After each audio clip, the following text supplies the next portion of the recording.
It's a good time to be a Virtual Boy fan.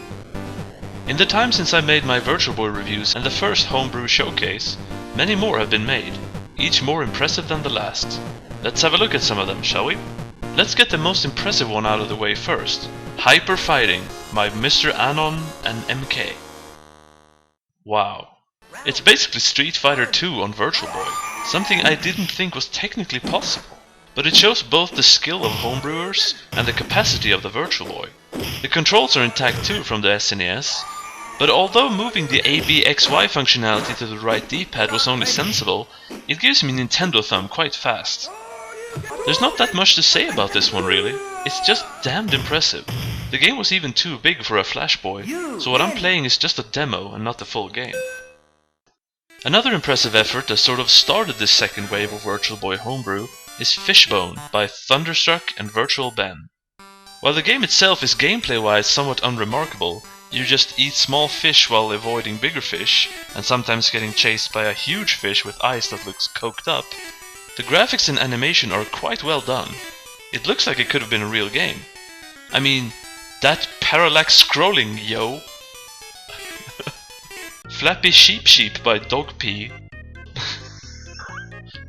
also looks and plays like a real game. Specifically the mobile sensation Flappy Bird. Only here with graphics from Mario, the graphics that Flappy Bird clearly took inspiration from in the first place. It's a good concept for a game, but for me the replay value is low. 3D Crosswords by Virtual Chris is not my personal cup of tea either, mainly because I don't like and suck at crossword puzzles. I kind of don't like how every time I move around it leaves an A in a space, but that's nitpicking. Also, I don't really understand how to do the 3D words. And to top it all off, I can't really read the text when I'm looking at the little camera screen as I'm recording this. So I'm sucking more than usual. In the first Homebrew Showcase, I played Insect Kombat, also made by Virtual Chris, but it was in early stages and not very playable. But now it's much better, and it even has a new name, Insecticide. The character select screen works now, and the action is pretty smooth. I think it's the same kind of jump though as Chris used in Castle of Doom. The screen scrolls horizontally, which is pretty neat, but the opponent's AI sure is pretty basic. He basically just runs left and right. And your insect has pretty small limbs, so it's barely apparent that you're attacking at all. It's much more functional now, but also more comical. But I don't mean it as negative. It's amusing, not laughable. Boy Emulator by MK is cool, and it works. It does come with some slowdown, rating from slight to annoying, but you can inject more than one ROM into it, a feature that even the Flash Boy doesn't have. Space Racers by Dan B looks great, and very reminiscent of the cancelled game Zero Racers. It looks like what Star Fox might have looked like if it was a racing game. Having the track and the plane in polygons rather than wireframes was more than even Red Alarm could manage. Mario Kombat is the world's first Mario first-person shooter. Well, second if you count Yoshi's Safari, which is from where Thunderstruck I think took the sprites if I'm not mistaken. I like the use of the shotgun from Doom as well. This one has 3 difficulty settings, which is cool, and it can actually be beaten. I haven't done it myself, but Benjamin Stevens, you the man. I can't beat the first stage even. It's hard when you can't move diagonally, and when there are 2 or 3 enemies on the screen at the same time, I can almost never hit them both before they hit me.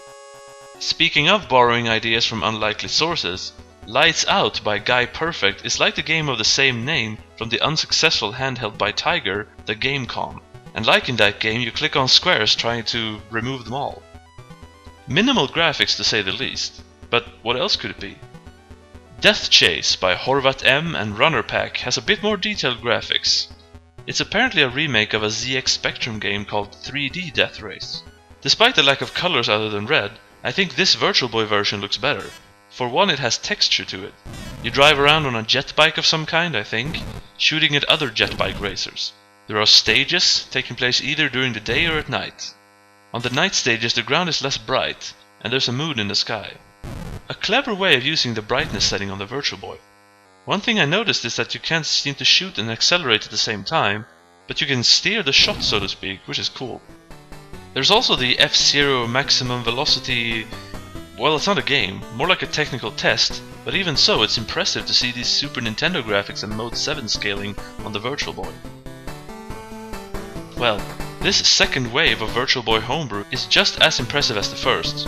Really more so, because I honestly didn't think I would get to see stuff like Space Racers, Fishbone and Hyperfighting made by Virtual Boy fans.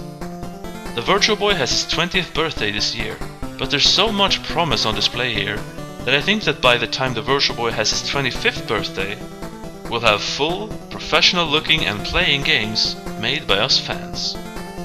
Long live the Virtual Boy!